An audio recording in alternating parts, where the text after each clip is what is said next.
안녕하세요. 저는 경기도에서 거주 중인 33살 먹은 주부입니다. 32살 때 시집와서 남편이랑 분가해서 살았고요. 어느 날 남편이 어머님께서 돌아가시고 혼자 계신 아버님을 저희가 모시는 게 어떻겠냐고 갑자기 이야기를 하더군요. 어느 누가 갑자기 저런 말을 하는데 좋다고 할 수 있겠어요.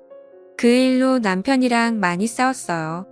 위에 형님도 있으신데 왜 우리가 모시냐고. 아주버님은 대기업을 다니고 계셔서 저희보다도 여유롭고 형편이 저희와는 정말 비할 수도 없을 만큼 좋습니다. 그 일로 인해 저는 남편과 끝도 없이 대화를 나누었고 정말 싸우고 붙고 거의 매일 같이 싸웠어요. 그러다 하루는 남편이 술을 먹고 울면서 진심을 담아 말을 하더군요. 저에게 무엇이든 다른 거는 당신이 원하는 대로 하자는 거 전부 다 할 테니까 제발 이번만은 부탁 좀 들어달라고요. 그러면서 남편은 이야기를 이어갔습니다. 남편이 어릴 적에는 엄청 개고쟁이였대요. 매일 사고 치고 다니고 해서 아버님께서 매번 뒷 수습하러 다니셨다고 하더라고요. 남편이 어릴 때 골목에서 놀고 있는데 지나가던 중간 크기의 트럭에 받칠 뻔한 걸 아버님이 보시고 남편 대신 부딪히셨는데 그것 때문에 지금도 오른쪽 어깨를 잘못 쓰신대요.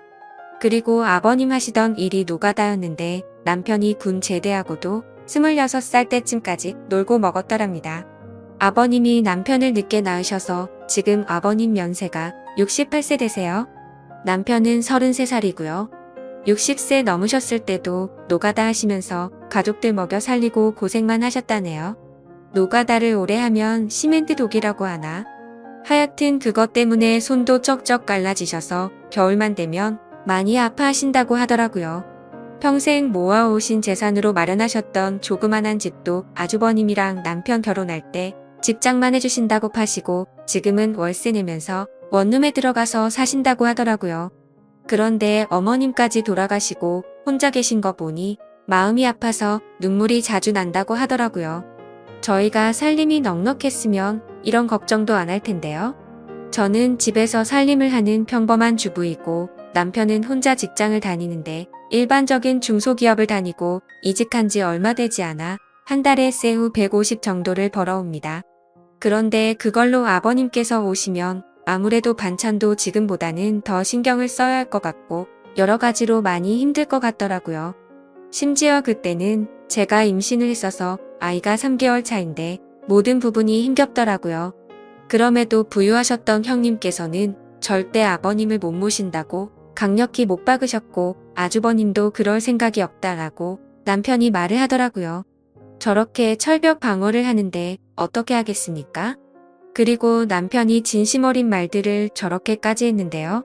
그래서 넉 달 전부터 아버님을 모시기로 하고 저희 집으로 아버님을 모셔왔습니다. 처음에는 아버님께서 오지 않으시려고 자꾸만 거절하시더라고요. 늙은이가 가봐야 집만 되고 눈치 보인다고 하시면서요. 하지만 남편이 매일같이 설득하고 우겨서 겨우 모셔왔습니다. 모셔온 첫날부터 여러모로 정말 신경이 쓰이더라고요. 그런데 우리 아버님 매번 반찬 신경 써서 정성껏 차려드리면 그걸 드시면서도 엄청 미안해 하시면서 눈치를 보십니다.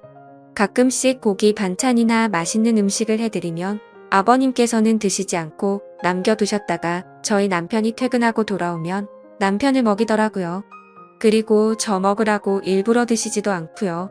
거기다가 하루는 장을 보고 집에 왔는데 아버님께서 바닥에 꿇어 앉아서 걸레질을 하고 계시더라고요.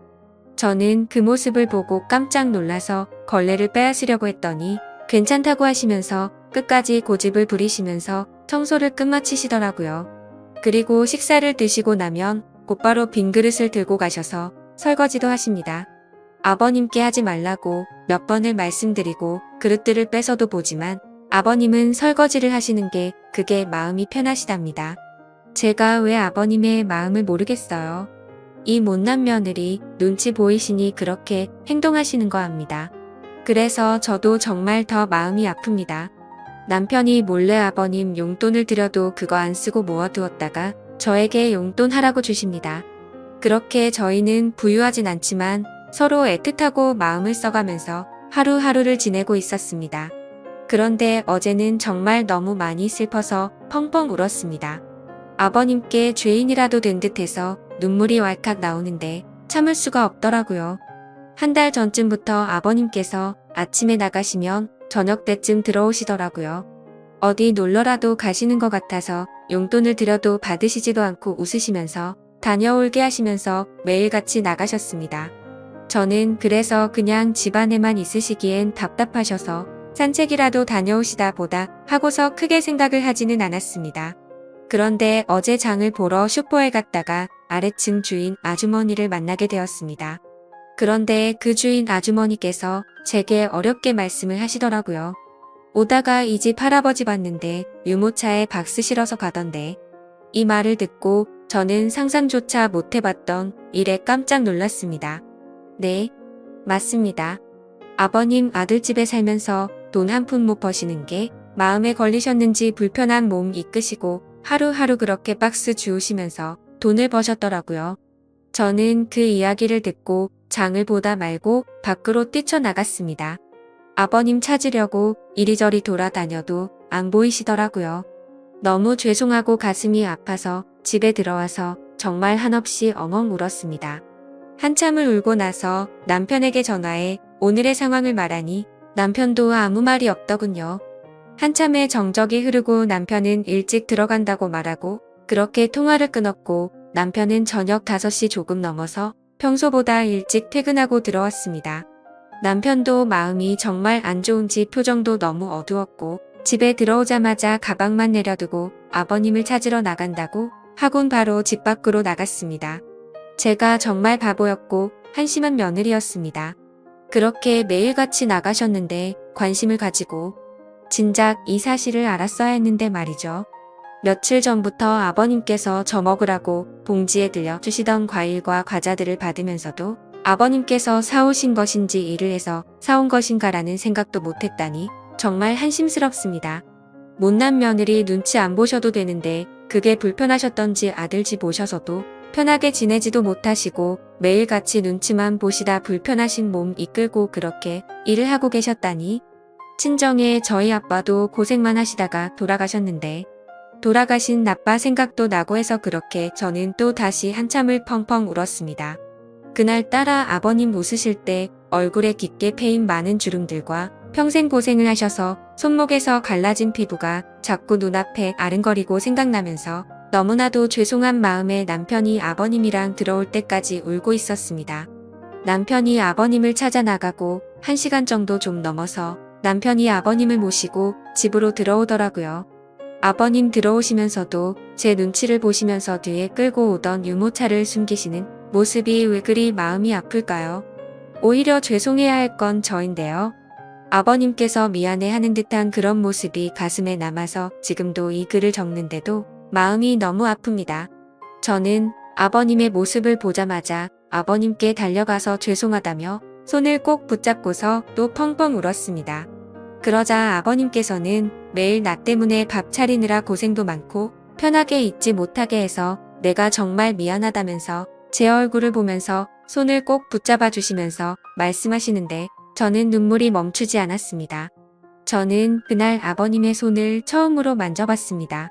평생을 고생하시면서 지내온 아버님의 손 심하게 갈라지신 손등과 굳은 살 베인 손에 마음이 너무 아팠어요. 방 안에 모시고 나서도 죄송하다며 그렇게 펑펑 울었습니다. 아버님 식사 챙겨드리려고 부엌에 와서도 요리를 하고 있는데도 왜 그리 눈물이 그치지가 않던지 남편은 아버님께 다시는 그런 일 하시지 말라고 말했고 앞으로는 제가 더 열심히 일해서 벌면 되니까 그런 일 하시지 말라고 아버님께 확답을 받아 냈습니다. 그렇게 이야기를 끝마치고서 3명이 오순도순 모여서 함께 저녁을 먹었습니다. 밥을 먹는데도 아버님 손을 보면서 자꾸 가슴이 아프더라고요. 오늘은 어제 일도 있고 해서 남편이 연차를 내서 쉬는 날이었고 저는 아버님 모시고 시내 나가자고 남편에게 얘기를 했습니다. 그렇게 저희는 다 같이 시내에 나갔고 날이 좀 쌀쌀해져서 아버님 잠바 하나랑 신발을 샀습니다. 한사코 괜찮다고 하시던 아버님께 제가 말씀을 드렸습니다. 자꾸 그러시면 제가 아버님 눈치 보여서 힘들어요 이렇게 말씀드렸더니 아버님께서는 고맙다고 하시면서 받으시더라고요. 그리고 집에 아버님 심심하실까봐 케이블 TV도 신청했습니다. 아버님께서 스포츠를 좋아하시는데 오늘 야구 방송이랑 낚시 방송 보시면서 너무 즐거워 보이시더라고요.